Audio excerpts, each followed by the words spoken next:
Today on Monkey Life. A family reunion for ring-tailed lemur Kaya. Low-ranker Arthur is left out in the cold when his pals get ices. And My heart rate has just dropped. heart-stopping moments on the operating table with Chimp Pip.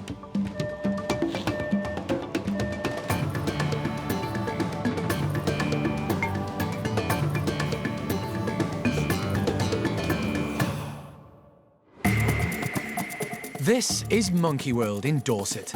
Tucked away deep in the English countryside, it's the largest sanctuary for monkeys and apes on the planet. And this is Dr. Alison Cronin, the primate's best friend. Alison and her team spend their lives rescuing These guys have a lot more spoiling to be done. and rehabilitating primates from all over the world. Oh, yes, I love you too. They currently look after more than 240 monkeys and apes from 15 different species.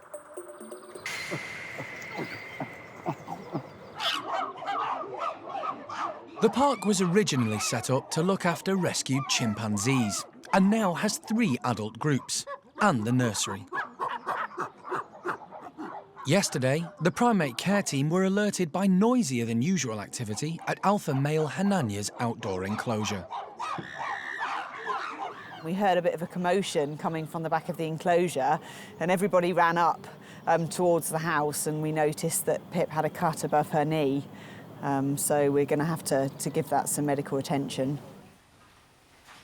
It looks like Pip has been the victim of an over-boisterous play session, but with so many adolescent male chimps around, it's hard to avoid the odd injury. It probably wasn't done on purpose, and it certainly wasn't as a result of alpha male Hananya getting overexcited, because his canine teeth have been capped. Unfortunately, it is a canine wound, so it's gone quite deep and we can see some muscle there, so it's going to need to be stitched. Pip was born at the park, but her mum, Cherry, one of the high-ranking females in Hananya's group, lacked the skills to care for her. Stolen from the wild, Cherry didn't have the benefit of learning from her own mum. She kept putting Pip down and going off to play. So Jeremy and the team had to take baby Pip away for her own safety. Jeremy hand-reared her along with half-brother and best friend, Ben. Is that better now? Oh, good. Oh, who's that? It's your mate. Eventually, they were both old enough to go into the nursery, where they settled in well with foster mum, Sally. When she graduated from the nursery, Pip made friends easily. Johnny and Tootie remembered her as an infant. And she behaved perfectly, acting submissively when she encountered her first alpha male, Hananya. She's feisty, brave and bright, and now at 7 and fully integrated into Hananya's group, understands the complex world of chimp politics. To prevent infection, Pip's injured knee must be stitched. The team have isolated her in one of the bedrooms, so she can be anaesthetised for the operation. Outside, Jeremy and vet Mike Nathan are preparing the anaesthetic. Just getting the dart ready for Pip so she can't see it. Yeah, that'll do. Right, all stand back because these are not my normal glasses.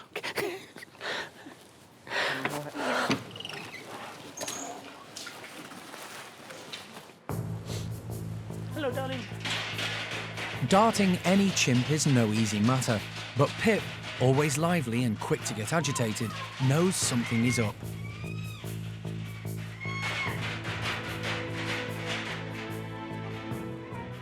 Jeremy needs a clean shot.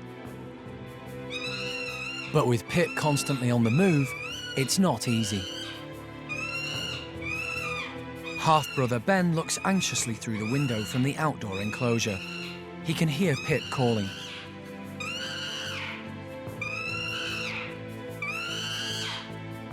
Jeremy hand-reared Pip and has maintained the bond. She stays close to him despite her fears and agitation, and Jeremy takes and lands the shot.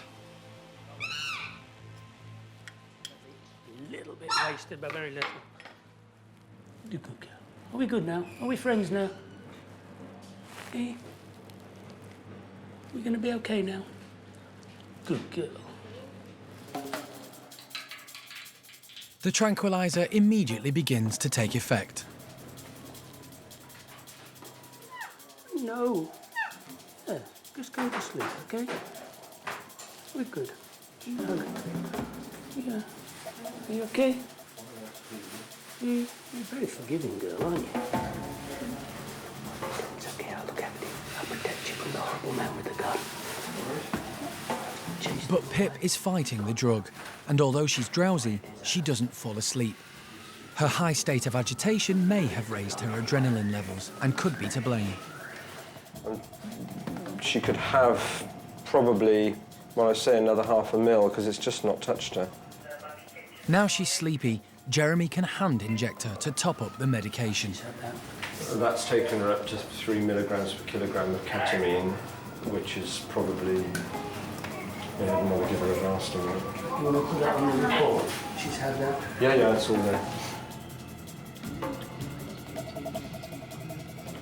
Yeah, I think she's gone. I think so.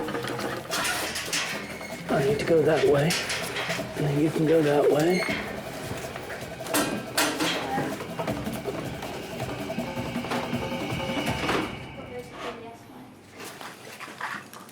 Later, tension in the operating theatre as Mike gets to work on Pip's wound.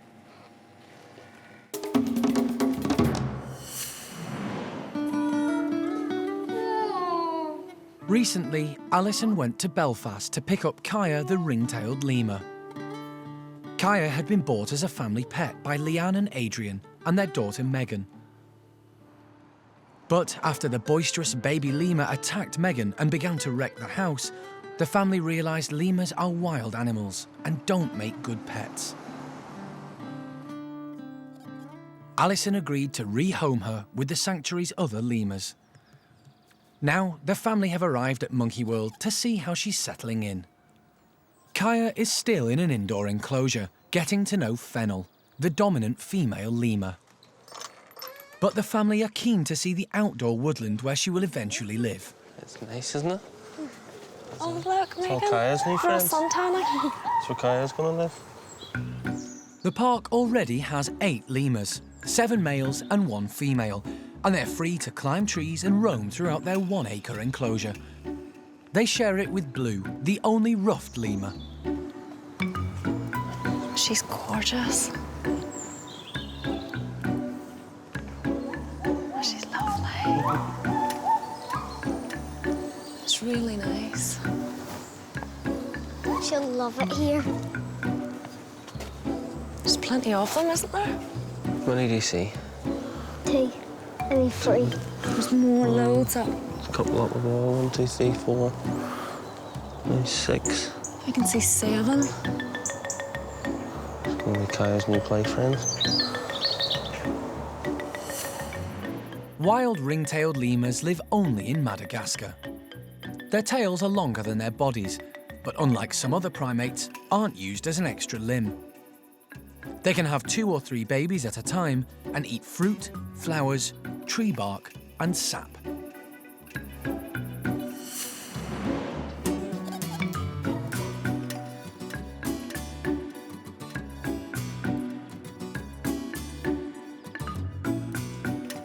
I love the enclosure. I think Kaya will love all the space and having company with all the other lemurs. No, she's never had this sort of space. And she's, this is gonna be completely new to her. She's gonna love it, so she will.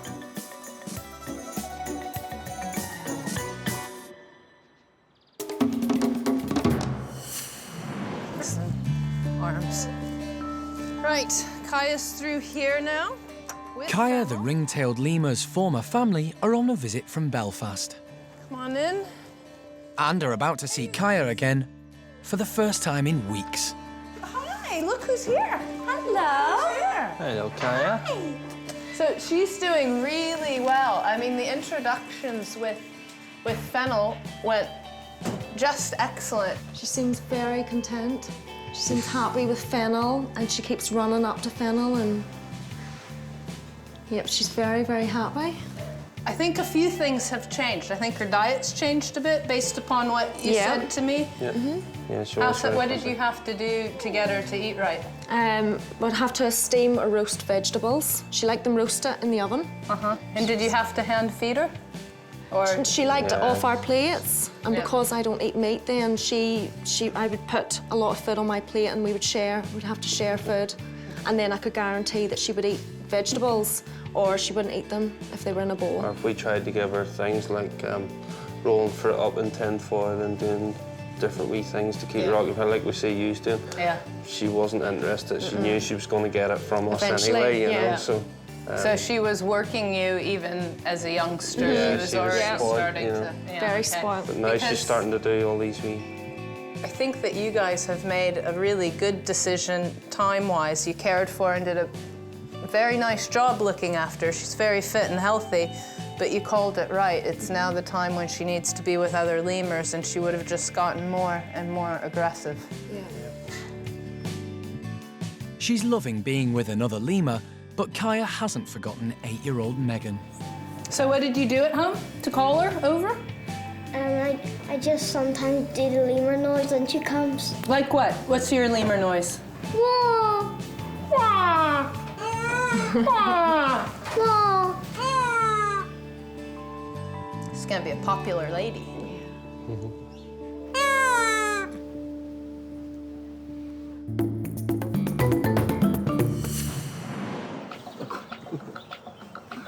All of the rescued primates at the park have to learn how to fit in with others of their own kind. Many of the chimps have led solitary lives as pets or photographers' props. But in the wild, chimp society is very complex, with a definite social structure and hierarchy. This carries over to chimps in captivity, and chimp life at the park is based along the same political lines. Alpha male Hananya grew up at Monkey World and, after a difficult start as leader of his own group, has now matured into the job. Today, the primate care staff are giving them homemade, low-sugar, fruit-filled ice lollies to keep life interesting. But who gets first choice and who has to wait for the treat is decided by the group hierarchy. Being alpha male, Hananya gets first pick. Peggy is one of the top females, so she secures 2 lollies and gets stuck in. Female Johnny outranks Tootie, and despite the fact that she already has a lolly, steals another. The lower-ranking female, Tootie, pursues from a distance in the hope of getting it back.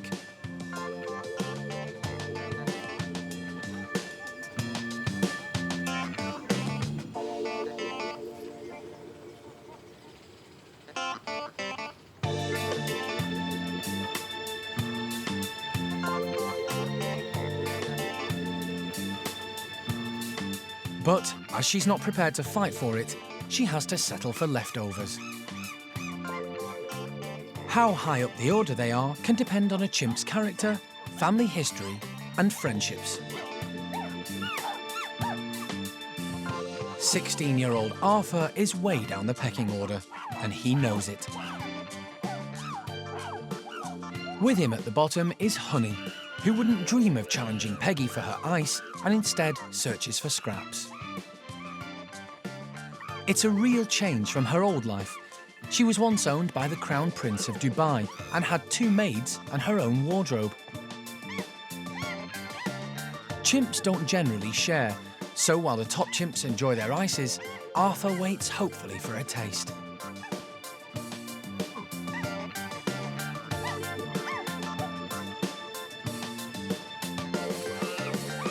At last, Honey's patience pays off. And finally, Arthur is happy to find a small sliver of discarded lolly too.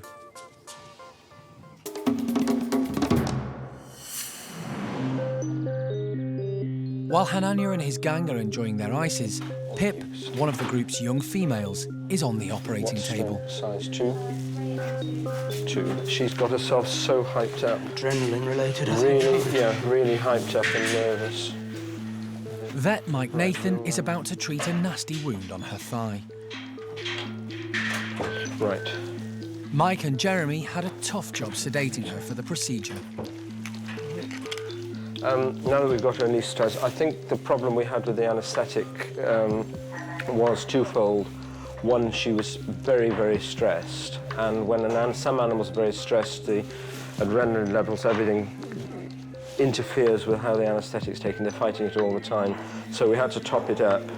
Anyway, she was injured yesterday. This will be a gash with a canine almost certainly, and what's happened, although the injury is only about just over an inch, the muscle here has been slashed, and we need to freshen the edges of the muscle up, freshen the edges of this, and hopefully effect a closure on it. And so we're now cleaning. You can see another tooth mark there. She's already had antibiotics yesterday afternoon, and she's had anti-inflammatories. Mike needs to work quickly. He doesn't want to keep Pip under too long, particularly after her earlier agitation and stress. I'm just flushing this with sterile saline because the wound has been open and I've now cleaned it out. Vet nurse Emily monitors Pip's pulse rate as Mike works. Happy? But as Mike finishes cleaning the wound, Emily and Jeremy become concerned.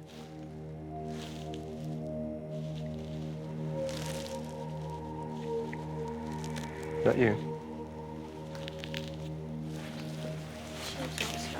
Yeah. Emily checks Pip's airways.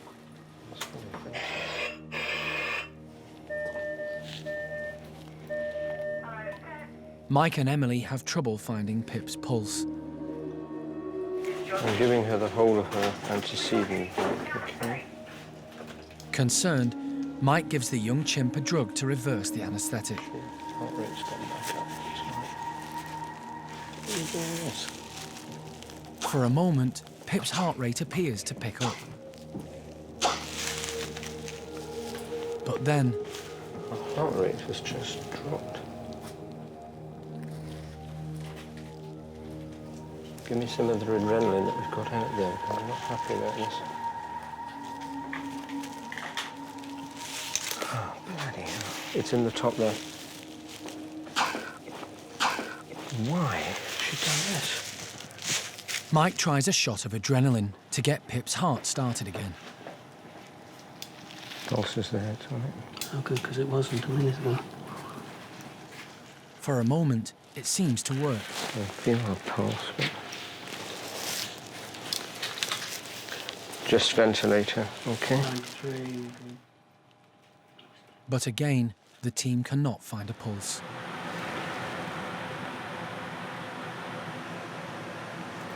Jeremy, this is... And in desperation, Mike tries CPR on Pip's chest to restart her heart.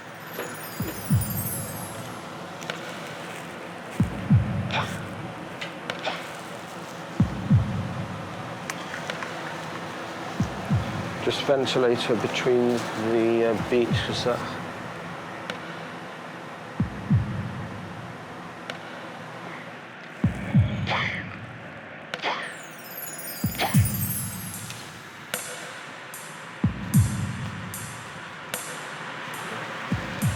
Just gone.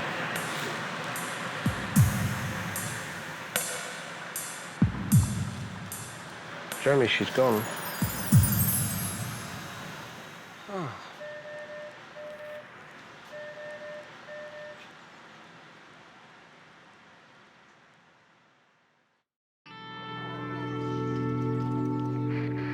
Anaesthesia is poison, and we had a anaesthetic incident and we lost Pip. The most tragic irony is that it was not a life-threatening operation that we were doing when we lost her, so that was the biggest sort of kick in the pants, if you want to put it that way, in this whole thing. A post-mortem later revealed Pip died of a heart attack on the operating table. She had a short but happy life at the park and made friends easily with other chimps. But her closest ally was her half-brother Ben. They grew up together, and he will surely miss her.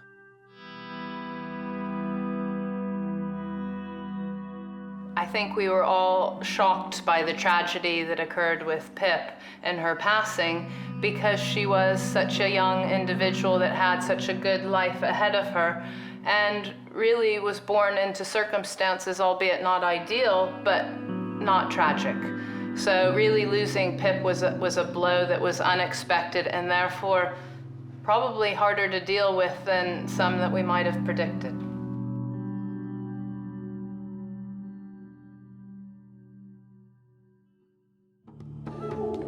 Next time on Monkey Life. There you go, Benny boy.